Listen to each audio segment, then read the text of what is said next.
இயேசுவே எனதருமை சகோதர சகோதரிகளே, இந்த 16வது அதிகாரமானது எப்ரேமுக்கும் மனாசேவுக்கும், அதாவது யோசேப்பினுடைய பிள்ளைகளுக்கு ஒதுக்கப்பட்ட அந்த நிலப்பகுதிகளை பற்றி நமக்கு எடுத்து வைக்கிறது.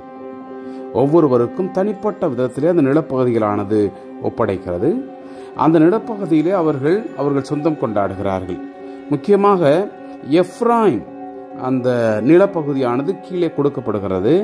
அங்கே கானானியர்கள், ஏன்னா அவங்க கானானியர்களை வெளியேற்ற முடியல, அவங்க ஒப்பந்தப்படி இன்னும் அவர்களோடு வாழ்ந்து கொண்டிருக்கிறார்கள் அடிமைகளாக. அதையும் இந்த அதிகாரமானது நமக்கு குறித்து காட்டுகிறது.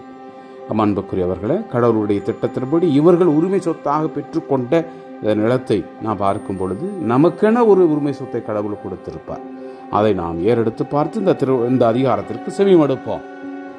திருவுளச் சீட்டின்படி யோசேப்பின் மக்களுக்கு கிடைத்த நிலப்பகுதியானது எரிகோ பகுதியின் யோர்தானிலிருந்து எரிகோ நீர்நிலைகளுக்கு கிழக்காக, எரிகோவிலிருந்து பெத்தேல் குன்று வரை உள்ள பாலை நிலத்தின் ஊடே சென்று, பெத்தேலிலிருந்து லூசுக்கு சென்று அக்ரியன் எல்லையான அதராத்தோய் கடந்து மெக்காதா யாப்லேற்றியரின் எல்லை நோக்கி இறங்கி பெத்கொரோன் கேசோர் எல்லை மட்டும் சென்று கடலில் முடிகிறது. யோசேப்பின் மக்களான மனாசேயும் எப்ராயிமும் இதை உரிமை சொத்தாக பெற்றார்கள். எப்ராயிம் புதல்வர்களுக்கு அவர்கள் குடும்பங்களின்படி உரிமை சொத்தாக கிடைத்த நிலப்பகுதி கிழக்கு எல்லை அதரத்தோத்து அடார் முதல் மெல் பெத்கொரோன் வரை செல்கின்றது. மேற்கு எல்லை மிக்பெத்துக்கு வடக்கே சென்று கிழக்கே தானத்து சுலோவுக்கு திரும்பி அதை யானோவாவுக்கு கிழக்காக கடந்து யானோவாவிலிருந்து அதரோத்து நகருக்கு இறங்கி எரிகோவை தொட்டு யோர்தானில் முடிவடைகின்றது.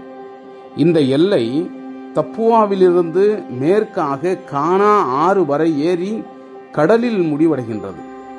இதுவே எப்ராயிம் மக்களினுடைய குலத்தை சார்ந்த குடும்பங்களுக்கு கிடைத்த உரிமை சொத்து. இதுவன்றி எப்ராயிம் மக்களுக்கு மனாசேயினுடைய மக்களினுடைய உடைமைகளான நகர்களுக்கும் அவற்றின் சிற்றூர்களுக்கும் நடுவில் நகர்களுக்கு ஒதுக்கப்பட்டிருந்தன. அவர்கள் கெசேரில் வாழ்ந்து வந்த கானானியரை வெளியேற்றவில்லை. ஆகையால் இன்றும் கானானியர் எப்ரேம் நடுவில் அடிமைகளாக வேலை செய்து வாழ்ந்து வருகின்றனர். Praise the Lord. இயேசுவுக்கே புகழ். மரியே வாழ்க.